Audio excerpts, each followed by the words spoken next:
Hello, everybody. Welcome back to Everyday Equity, Everyday Ways to Make a Change. With me today is Monroe France, a guest that I have been wanting to get on the podcast for a while now. And I'm so happy that you're here, Monroe. Thank you so much for joining us. Thank you, Pooja. I'm so very happy to be here. Thank you. Monroe France is a global leadership strategist and consultant that has a passion for co creating and partnering with leaders to cultivate transformative institutions across fields and sectors.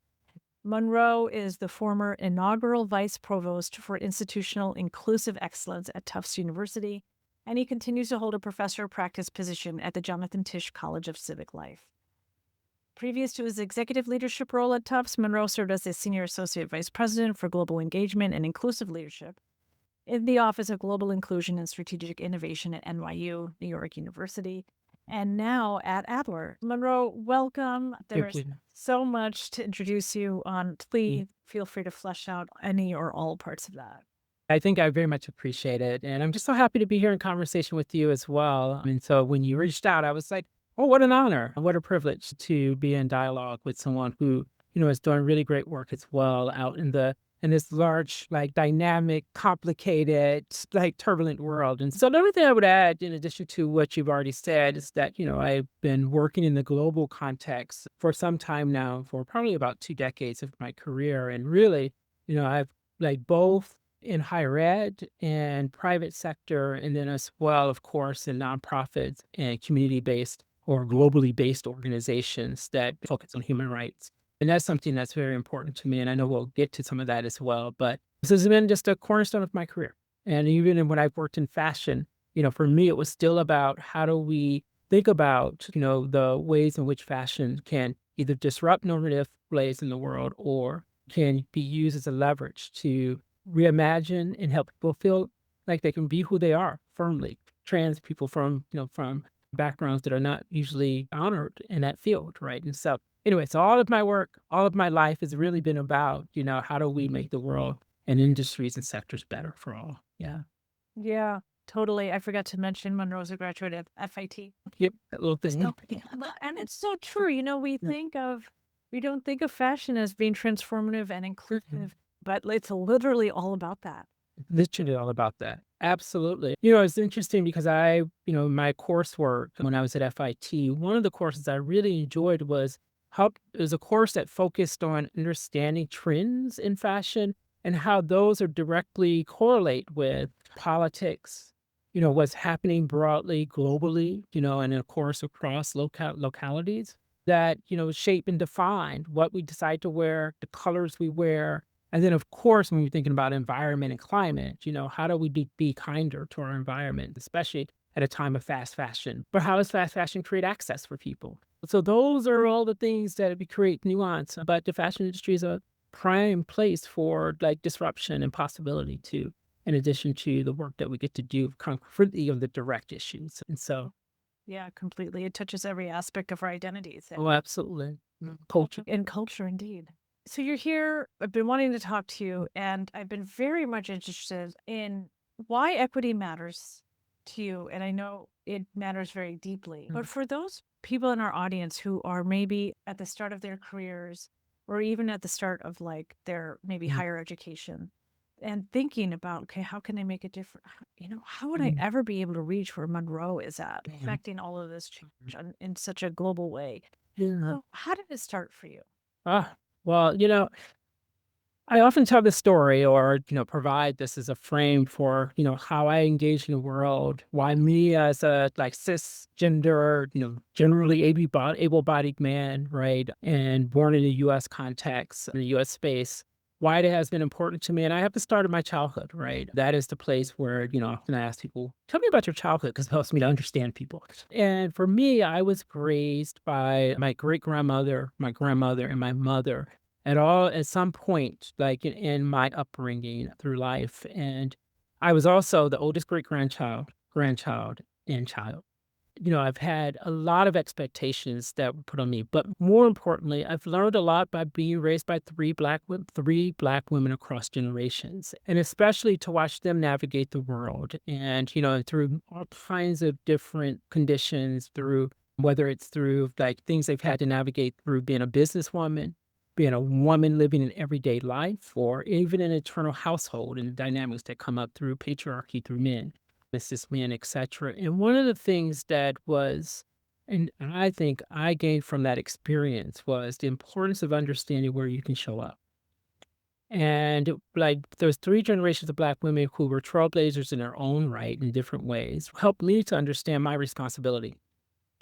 My responsibility as being the oldest child and also my responsibility in the world, right? How do I take my power, my privilege, or whatever resources I have to use them for good?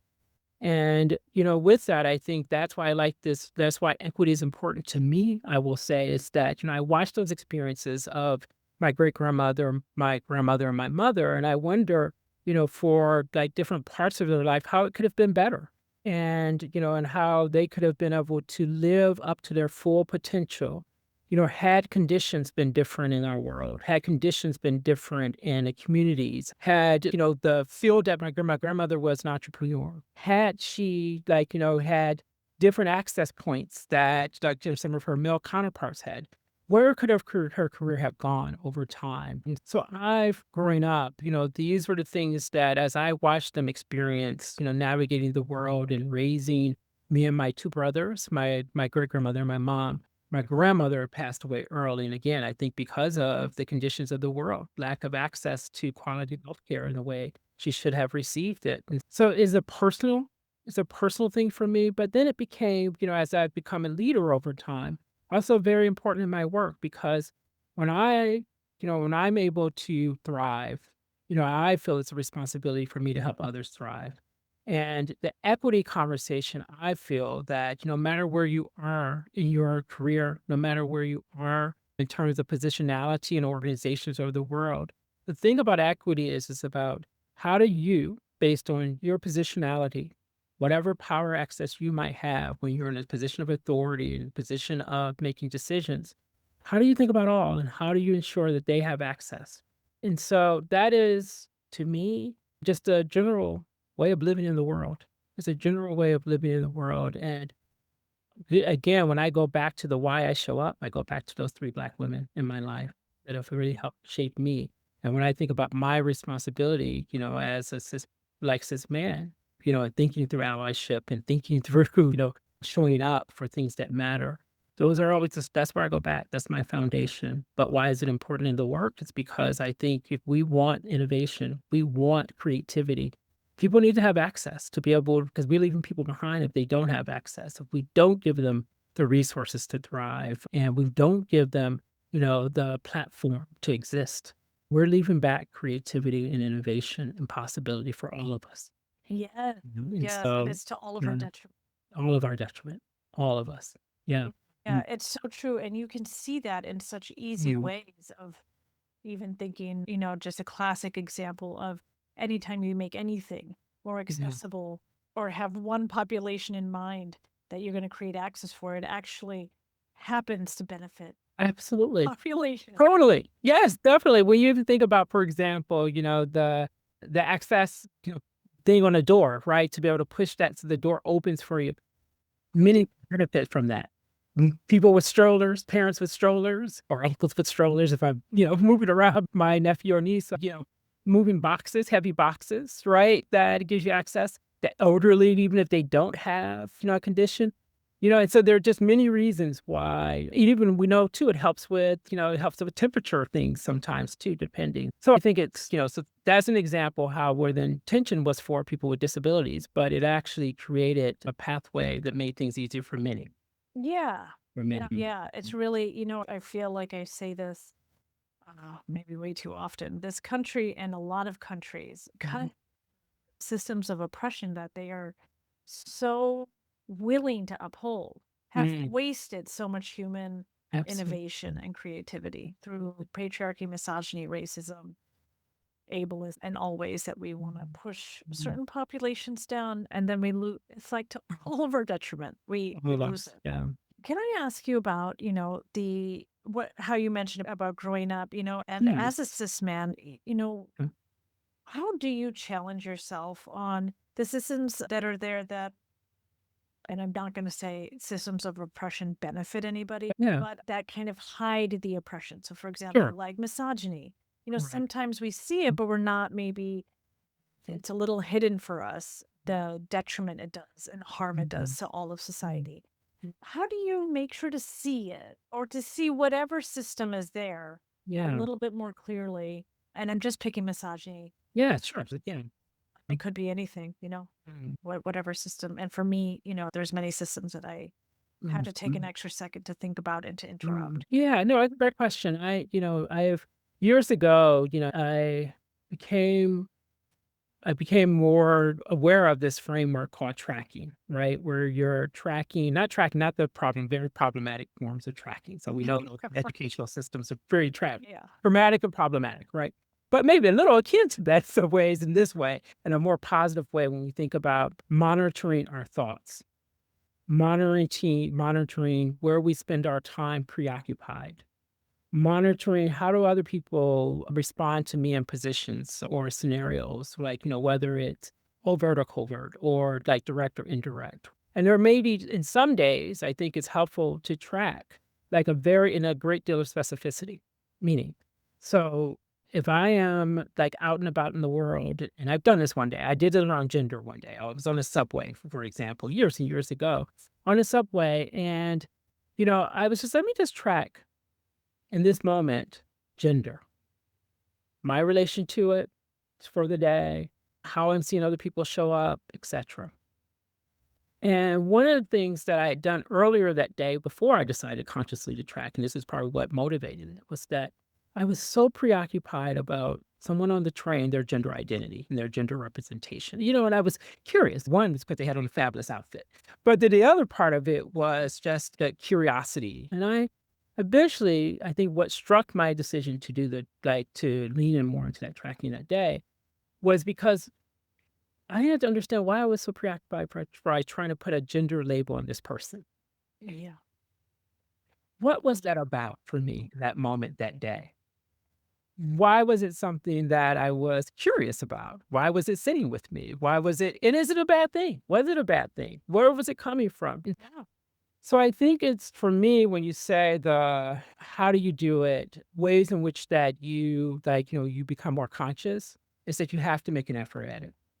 You have to give yourself, I think frames matter because when you give yourself a frame in a way to approach it, whether it's through, ways in which we think about growth mindset frameworks, whether it's about internal consciousness, whether it's about disrupting like our unconscious biases, that has to be done in a framework. Like what frame are we using to be able to do that? Can't just say I want to do it because then what are the skills that you need to do it? What are the actions you need to take, right? And adopting frameworks or frames to be able to do that work. And some of it is about learning because we need to be constant state of learning. So I feel like, I'm a constant like learner, right? Always want to learn more. This being about curiosity about self. Who am I? Who am I as I grow? Who am I as a leader? How am I showing up? How am I not showing up at times, etc. But the frames for me have been really helpful. I've used frame around intersectionality to understand, if I'm coming from an intersectional framework in this moment, how might I show up? A framework around intercultural awareness, right? And so if I'm thinking about how do I not make the worst assumptions about people when they make cultural mishaps, but maybe there's something else there that I don't understand. That's a frame, right? That's a frame in which that I'm processing the information, frame in which I'm trying to understand and explore, and it's a foundational frame for me to understand how to put this into something that helps me make sense of it. And some of that's about your own behavior. Some of it's about why did I show up that way? And if I put that in like in a feminist framework, what might that say? If I put it in a third wave feminist framework, what might that say? If I put it in a contemporary framework around feminism, what might that say? So I think adopting frames, deciding that you're making a commitment, you decide that you're making that commitment. And then finally, you have to put yourself in a space, in a circle around people who are going to challenge you. Right. And, I usually talk about this thing about your board of trustees, right? Some people use the board of directors. I'm like, I don't like people directing me, but I do, trusted people, right? Trust that I bring into my space and my circle, whether it be personally or professionally, right? And so, no, sometimes can look different. People that you bring into your circle to challenge you and hold you accountable personally may not necessarily be the people same in a day-to-day workplace. I don't think there's not, in conversation with each other, but it may look different, right? Depending on what some of your goals are. Just like someone I might bring in for fitness like, to challenge me to help me grow would be very different than the person I bring in for like my mental health, right? And that's the same way I think about that when you think about your personal or professional board of trustees, people who are going to be in your not only your circle, but your corner. And being in a corner, it means that, you're willing to bring me in, call me in, and sometimes maybe I need to be called out just a little bit, in a way that's helpful and healthy. But so I have people who are part of my board of trustees, both professional and personal, that call me out, challenge Yeah. me. And that also, when I think about the areas I want to continue to grow in, I know that they have done some work in that space themselves. Absolutely. Right? So that has been very helpful, that wraparound, right? People who hold you accountable and people become a mirror of some sort sometimes of, that model of what you might want to be. Right. And that doesn't necessarily mean by age, right? Because, I like to say they're 8-year-olds that I learn a lot from in terms of how to show up in the world and who I want to be, like, Yeah. and how I want to, who I want to grow into. Yeah. The frameworks, the tracking, the relationships with people who challenge you and hold you accountable have been all really effective for me. Yeah. Yeah. And if you're going to be learning from an 8-year-old, they're going to be teaching you in a way that no one else is going to be teaching you. Ooh, the truth comes out. Sometimes that's so great. You're like, did you have to tell me I have food in my teeth right now and point it out? Or why is your eye bigger here than that one? The truth tellers. They're again, real radical truth tellers. Yeah. So that day when you started on the train and Mm, tracking this, mm, where your mm, curiosities were out mm, and noticing their mm. genders and how people dress and live, maybe interact with each other. Yeah. Can you tell us more about what Yeah. what that day was like, if you remember, like what Yeah. you Yeah, I found remember. out? I love, it was I walked off and I start laughing at myself. And then I went into my office. And I think at this time, maybe I was so long ago, perhaps I was director of the LGBT Center in NYU at this point in time. So what I decided to do, and it was a little bit of a, like for me, make me just a tad bit uncomfortable, but I'm director, you got to practice this stuff. So what I recall is I think soon after I was going into a conversation with some of my students at some point in that day. And I engaged them in the conversation because my students were going to hold me accountable. These are all like pretty, from their, they were always ready with a critique. Let me just put it that way. So I had to help take the critique and put it into educational frameworks, as leaders and facilitators of education. Mhm. And so I used them as an opportunity to help me think through some of my thoughts because, I was like, I think the person was attractive, but I don't know why I needed to know exactly what their gender was other than, "Oh, I liked their outfit." They were like, they looked like for me, my perception of attraction is, that's something I was going for. But what was that curiosity really? Because I was stuck with that. I was really wondering how they were defining their gender for whatever reason. I don't remember how they were presenting it for that triggered that for me exactly. But what I try to do is bring other people into the conversation is what I did to help me think through. And what I recognized, if I recall correctly, it is part of what came up for me was it was curiosity. Part of it was curiosity. Part of it too was me like feeling that I think they were stepping outside of a normalized formation of gender in some way. And it was disruptive to me in that moment. And so I got caught up. Mhm. It was disruptive to me in that moment because it stood out. And so it may not have necessarily been a horrible thing because, I acknowledged the person present while I wasn't thinking poorly about them. But I was really preoccupied. So I think it was about presentation, it was about my curiosity, but it was also, about ways in which that, I perceive normal like, whatever my perceptions at that time of what gender looks like and gender representation and gender and also gender exploration. And so I think that's what it was. It was a learning moment for me. It disrupted, my understanding of gender presentation in a particular kind of way. Mhm. Yeah. Yeah.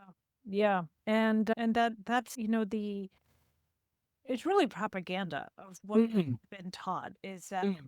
you must know the anatomy of the person in Totally. front of you. And when this person, you know, disrupted that moment for you. Just Mhm. talking about like fashion Mhm. and the role of fashion. Oh, yeah, Like it's definitely. like For sure. this was like the total purpose of For sure. expressing yourself is to disrupt Mhm. and that it had this effect on you of wait, why am I so interested in someone's anatomy? Mhm. And then you can counter brainwash yourself until Totally. don't say The why. That's the why, because how is that, was I needing to support that person in some way in that moment? No. And was that needed to be able to support that person if I did? No. Was I planning to approach that person to share like, my feelings about them? And attraction is like sometimes attraction is linked to like what genders are we attracted to in gender presentations? No. So why did that matter? Why didn't I just stop at, I love that outfit they're wearing, and that's quite fly. Why didn't I just stop there? And so that asking that question, the why. So I love that point about the why of the why. Why am I showing up this way? Why did I have that thought? Why didn't I just stop there? And then what do I do with that next? The what? And what do I do with that next? And what did I learn from that moment? Yeah. I bet your students had a lot to contribute to that. Oh, they did.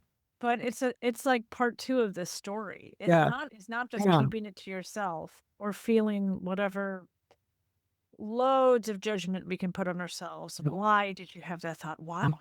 How many Mhm. when you had that thought? Yeah. Instead, you were like, I'm gonna speak open, Yes.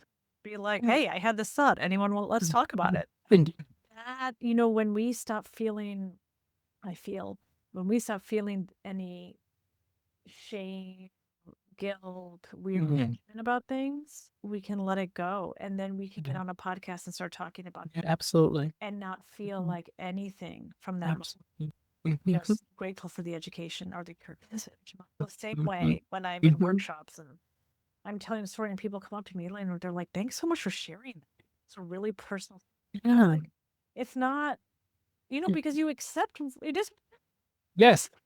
Yes, absolutely. In that vulnerability piece, right? We only, from my perspective, and even in this work around equity and advancing equity and upholding equity or advocating for greater equity or teaching about equity and equity practices and principles, a lot of this comes back to the vulnerability piece. The willingness to be able to say, I didn't know, the willingness to be able to say, teach me something new, the willingness to be as a leader to say, I don't know all the answers. And so I need to bring forward a diverse bench of people with multiplicity of perspectives and ideas to help me figure out whether it's on a personal level or like even as a leader when you're making decisions about how did you say you uphold this idea of equity. It means that if you uphold that, you can there is no way you can make every decision by yourself. Why? Because, like, how could I possibly uphold, an equity practice where I don't know the needs of all people, right? I haven't experienced the world as every person in the workplace or haven't experienced the world in every person in healthcare. I haven't experienced the world in every person in educational systems, right? And so I need to bring in people who either have had those experiences, and I have not done, I've now many because I've been in the work for so long. But at the same time, especially earlier in my career, right? Earlier on, and I was thrusted into leadership roles very early on in my life, even as a student leader. And I learned this pretty early, even like in high school or maybe junior high school, because I had very diverse groups of friends. And part of it was I think I was born with this curiosity DNA. That's just something that was like, something a part of my soul. But then there was also this other piece where, I earlier on realized that there's greater richness that comes out of, having a very unique, and at that time I probably would have called it unique group of, or, this very interesting group of friends, right? People or people I wanted to be around or people who were co-leaders with me. And I've learned that as a leader, because I don't have that, and especially as I said earlier in my career, because had not worked in all many communities, when you first start in this work. So I had to bring those people together because I was charged with making decisions that was going to impact across, right? And so I had to hear those perspectives if I say I'm committed to equity, because how do you get them the tools and the resources they need to be able to thrive and achieve whatever the goal is that you set up? And that's the workplace, right? How do we get people the tools they need in order to deliver what we said we expected of them? How do we give them tools and, the need to live a life? If life is meant to be lived, how do we do that so that people live like quality lives, right? Funny mayor of New York, we just saw he had a clip that I think everyone's been sending out about the differences of New York. The median income, for white New Yorkers is 100,000 and for Black New Yorkers is 10,000. And wow, wow. So are you telling me that, in terms of that there's one racial identity that actually needs more in order to live and thrive than another? And, that is not like a small difference. That is I mean, 10%. So do Black people need 10%, like only 10% of what white people need in order to live meaningful lives? And do we think that Black people only work at a 10% rate Mhm. in comparison to white people? So these are the kind of, being a leader now, these are the kind of pragmatic, practical questions I like to ask in order to get leaders to understand the importance of equity. Yeah. Because Yeah. this is what you're telling me about this scenario, that the white people work 90% harder than Black people have. Yeah. I didn't want you to commit to that. If that's what you believe, commit to it then. But if not, we have a problem then. Yes, a problem with outcomes. We have a problem with the outcomes. Why are those outcomes that way then? What's broke? How do we get here? Right? And those are the types of things I think when you're doing an equity analysis, those are the kinds of questions you must be asking. Yeah. Yeah. And why are we, Mm. committed to keeping obstacles in the path when we know Uh, it's not working? mm, To that. Yeah, I don't, yeah, Wow. good question. You know, in your career, you have accomplished so much. I want to talk about this book that came out last year on global partnerships. And we started the podcast talking about work around the world. Can you talk to us about this book Yeah, and also give us insight as to like the partnerships you make yeah, across the globe and like how you, with so many differences in how inequity appears all yeah. over the world through caste, Totally. uh, Absolutely. Mm. skin color, Mm. global anti-blackness, Mhm. how do you, and especially Mhm. patriarchy, how do you how do you engage in a global partnership when there's just such a variety of ways we oppress each other? No, thank you for that question. And this is, I've a lot of the cornerstone of my work over my career has been about how do you build like strategic partnerships and collaborate, across oceans and seas and rivers, and then of course, across sectors and disciplines, et cetera, and across generations, which also is a very work that must be done. And so the book that, I did a chapter in with some of my best friends, people I care deeply about, and then the primary editor was someone named Tawana Kupe, who was the former VC for a university in South Africa. And so that book was all about how do we like facilitate partnerships that helps us to think about the ways in which that we can advance higher education or K through 12, but also as we think about how we posture and position power, right? And so as we know, where there are like a lots of humanitarian differences or, are in the global south in relation to what happens in other parts of the West or, North, whatever. And that the book was very much about how do we better understand that? How do we think about the UNESCO's the oh my gosh, why I can't think of the word. I'm just having one of those brain moments. It'll come back. Uh, World here. it's I got it. I'll come back to it. Gosh, why can I think of the word? It'll come to me in a minute. But anyway, so the book, going back to the book and partnerships. So the book, is focused on understanding the importance of partnerships across sectors and how do we address equities and how do we advance innovation in higher education, K through 12, and in private sector and public sector across international context and global context. And for me, why that has been so important in my career, one, it just makes the work far more interesting. But two, I just believe that we're seeing with the proliferation of technology, AI, of course, with the ways in which that people have greater mobility, like things like even Zoom or, ways in which that we're making the world in some ways smaller. Well, at least that was what it was starting to feel like a little bit up until this moment that we're doing. Mhm. But in order to find solutions, we have to bring people to the table. And so often we know that some countries, some regions that represent Black and Brown people in particular have been left out of conversations. And this book was meant to shift that, right? Meant to disrupt that. And some of my co-authors, and again, the editor, he's African himself and then has worked and lives in South Africa. And then my other colleague is South African, another colleague that wrote in the book of South African as well. And then, other folks from the US, including myself. And it just made it much more dynamic. And it just made our analysis and, our conclusions in our chapter much more rich and complex. And, how I've come across doing this work is I started. Literally, I just said, wherever my life it was, I want to be in a global conversation. I started, again, remember that board of trustees.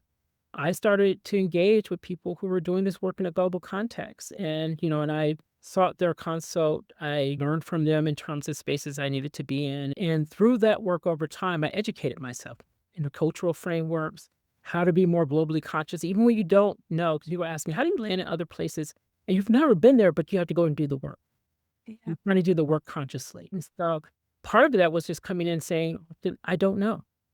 I don't know. Listening more, engaging more, asking questions. Of course, I do my research beforehand and all the Right. things, of course. But it's also the, not coming in feeling like I have all the solutions, coming in wanting to be a learner, coming in and understand. I always think that someone has something to offer, even when they've asked me to come in to be the expert on something. And sometimes I've brought in global spaces to be an expert on something. And what I've realized is that no, I'm a co-learner. Right? And so I may be coming in with an experience that, aids me in order to be able to deliver what I've been asked to deliver. But at the end of the day, I'm there to co-learn with others. And at the end of the day, I am there to be a co-learner, as a part of an experience. And that has helped me, I think, to be much more conscious, to be more thoughtful for how I show up, and then also being willing to say, I'm sorry, I screwed up. I made a mistake. I totally I am like because there are times I've made mistakes and have done things that, so like from a cultural context that may have been inappropriate. Thankfully, not so egregious I couldn't recover. But I think that's the other piece too, is that, in all this work, in equity work, leadership-based work, we must also talk about the recovery. How do we recover when we've made a mistake? How do we take accountability for it? How do we say, well, going forward, this is what I'm going to do differently? Or I'm gonna go back and do my education. Or, you show, through your commitment that, this is work that you really care deeply about. And it gives some space for people to then have that space of greater empathy even when you make a mistake, you misstep. And so those are some of the things I think about in the how do you do the work globally. And then finally, I would just say that, there's so much, even been in the US, I can learn from people from elsewhere that have tackled really complicated authoritarian governments. There have been people who have had to navigate like disruption and crisis that we can learn from. There are folks who have had to build up organizations without zero resources or in a like very hostile climate. And so I can learn from that. There are people who have used very few pennies. Or you think about places like, if you think about, places like Chiapas, where women have had to figure out how to make sense, Oaxaca, like places people have had to figure out how to make sense. And you look at, the women who are like, creating blankets and baskets and using their skill set, but then have a whole strategy around entrepreneurship. How do you learn from them? They have a lot to teach us. And so that idea that I can learn from everyone, I can learn from everyone. And that is to me, that's a way in which that you practice greater equity leadership, that you believe everyone has something to offer. And I want to ensure they can get there Yeah. Yeah. and give Yeah. it a platform. Yeah. We've lived a long time. Mhm. So we've lived through, and we know, if we remember and have learned actually from things, a lot from the past. But that Mhm. doesn't mean we know anything about the future. And it doesn't mean we know anything about the younger generations that have had Mhm. very different lived experiences. And of Right. course, across the world. And, Mhm. I think people often, so do I, confuse age with experience. Mm. knowledge, and they are not interchangeable. There is Pretty very look, little correlation in fact, very very low. low, but you're right. So true. We have young people who are doing incredible work in the world. Incredible work in the world, and especially around climate. Let's not even get started. If there was not a youth movement around climate, where would we be? Absolutely. Globally, the youth movement. I don't that we would be as far as we are right now. And certainly when you think about, the women's movement, initially, and we think about even some of the queer movements, right, in spaces, especially globally, not just using the United States as an example, it's often come out of the youth. It's often come out because they feel like they have less to use. Like oftentimes they feel, they don't have all these attachments to things in a particular kind of way. And have been not, and they don't been so socialized in a particular kind of way. So in the same way we have just, by upholding these systems that don't really serve us all. I want to talk about May, which is coming up for us. We're recording at the end of April, and May is Mental Health Awareness Month. And I'd love to talk to you about what you're doing and anything that's coming up for you, why it's important to you. Yeah, I mean, thank you. it's So very important to me too, but tell me. very important, very important. I know, and we know that especially since the pandemic, young people like have, the number and the rates of young people being diagnosed with mental health like challenges has increased exponentially, right? And in terms of especially in the university setting and K through 12. Some of it's about, the experiences through the pandemic, et cetera. And so yes, May is mental health month. I am currently serving as a strategic advisor to the president at Adler University, Lisa Coleman, Dr. Lisa Coleman, whom I worked with before at NYU. And, and in this work, we're preparing to feature her on a couple of news stations to talk about the importance of mental health awareness, and then working on several events that we'll be partnering with across Chicago and across the city of Chicago to greater bring awareness to mental health through the arts, mental health, through like everyday practices, right? Mental health through community partnerships, and also to understand the importance, the impact of trauma on people, whether it be like life-based trauma or workplace trauma, like et cetera, and how that shows up and how we navigate that. The other piece that I think, for us, we're going to be featuring some videos to speak to the importance of understanding your mental health and launching a little bit of a campaign related to that. And then, to your point too, for me, mental health, is incredibly important. I've had my own, life experiences through my family that have made mental health, even more important to me. But the thing about, from my perspective, and I've said this all for many years, and this is a cornerstone to the work of Adler through the Adlerian theory, is that you cannot, and this is the equity piece here as well, you cannot help heal a person or support that person in their growth and healing without also working in community. Yeah. Because the person will go right back into a trauma induced like space. And if we don't address the trauma, like the collective trauma, if we don't address the environmental trauma or environmental ways in which that, produce that continues to cause people to go into these mental space. Now, and I know mental health disorders are a are a medical condition, but I also know that what can trigger, an episode or what can keep people from healing and working and navigating when there's a medical condition is that when a community they go back into continues to perpetuate the same things that, has caused them to be triggered. But then I also know that all of us experience some mental challenges at some point in our lives, which is often caused sometimes by external factors and how we experience them internally. So we have got to then, from my perspective, solve for this. And we also know if we care deeply about those who are already marginal, those are the communities that like experience mental health and have the least of access to resources, at the greater rates. And so caring about the work of equity, I don't know how you do that without also caring about mental like health and well-being.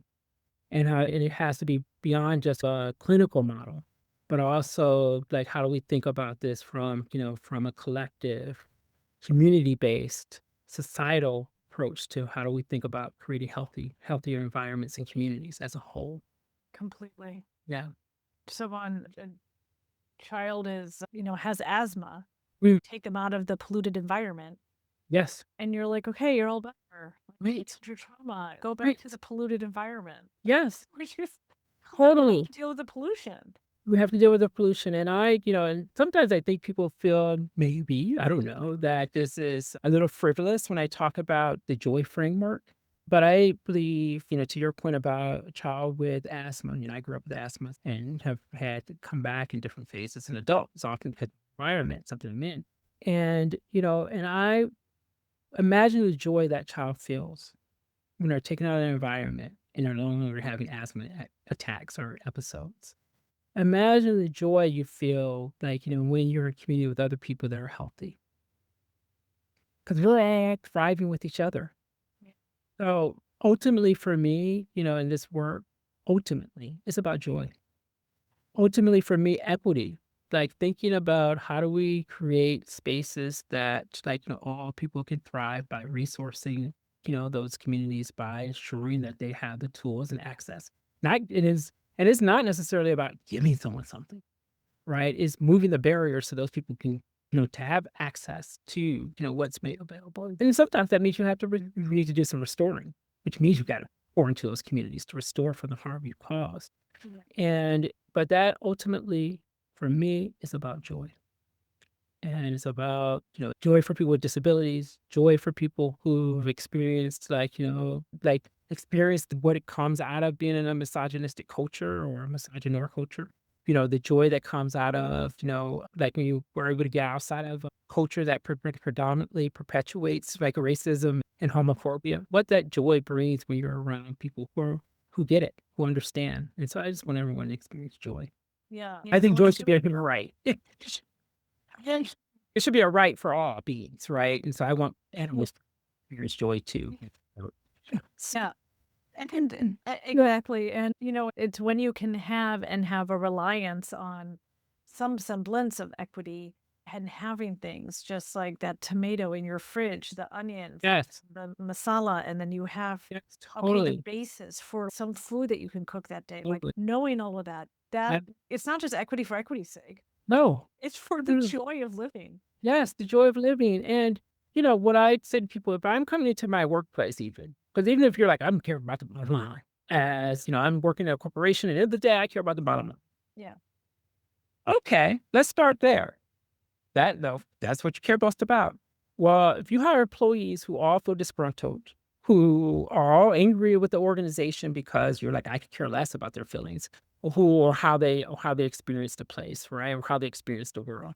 If you say you don't care about those things, but yet you want the bottom line to be achieved, people are much more motivated when they are feeling joyful in the world.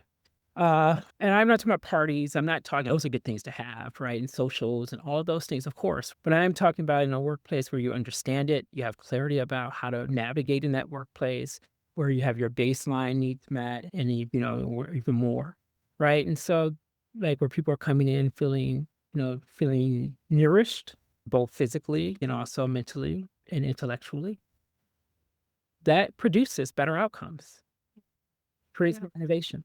Mm. Speaking of sparking joy, can we talk about Global Black Pride? Yes, please. Coming up Let's talk in about it. Yeah, 3 or 4 months? yeah, Tell yeah, us yeah. So everything. I'm so excited. What a great way to move towards the end. But this thing about like joy, right? So I am a advisory chair for Global Black Pride. We have now had 3 Global Black Prides. One was virtual during the pandemic, which was supposed to be in New York. And then we had one that was in the one 4 years ago that was in Toronto.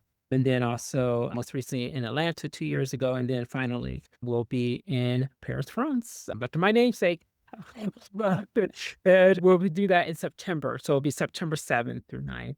It's meant to be a time of, of global Black joy, a time for like communities to come together across the diaspora, to be in community with one another through celebration, through education. So we'll have a conference. We're going to have a community. So we'll have a festival where we'll have vendors, being able to showcase their resources that are made available to the community. And our hope is that, we have people coming from all across the world joining us for this time of celebration, but also a time for reclaiming who we are as a collective community and defining where do we want to go next? Where do we want to go forward? And so this was the brainchild of my dear friend, Michael Iguodora.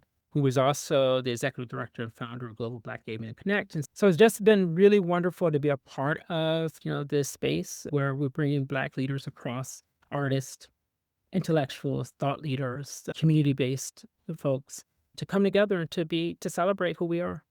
Like, and we need this more than ever. We need this more than ever. So join us or check out the Global Black Pride website to learn more about this, about our time together in September. Looking forward to it. This is so fun. Globalblackpride.org. Leaders from business, government, philanthropy, global health experts, practitioners, LGBTQ plus advocates, activists, movement builders, artists, anyone committed to inclusion. What Absolutely. fun! Paris in September. Oh my God. Oh my God, it's going to be brilliant. It's going to be absolutely brilliant. And Brilliant, beautiful. we're looking for more partners too. And so if you're looking to partner, be a part of the conference, right, in terms of leveraging your like your community-based organization or the work you do in higher in education, we'd be to partner with you. And then always, we always want sponsors. That's just a natural thing. Excellent. And as I'm on the website right now, I can see like constant donations, like so and so donated. So Right, so got it. that's so cool. Keep the money coming in. We need it.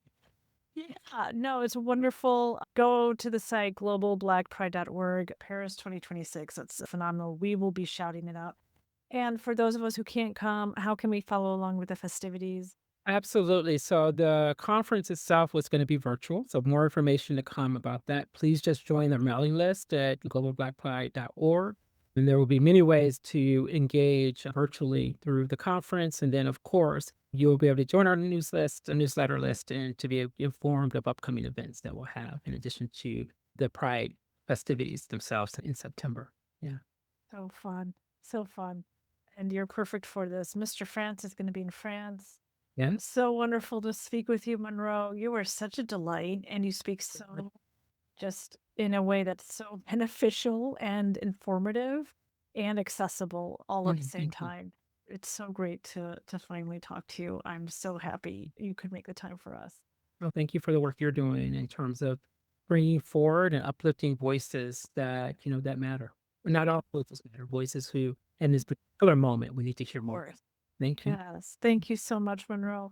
And for all of you, we will see you next week on Everyday Equity. Take care. Thanks for joining us on Everyday Equity, Everyday Ways to Make a Change.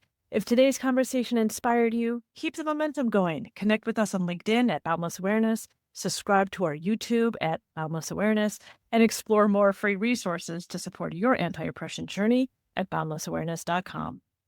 Remember, progress isn't about perfection. It's about showing up every day with curiosity, compassion, and the courage to do a little better. I'm Pooja Kothari, and I can't wait to keep learning and growing with you right here on Everyday Equity.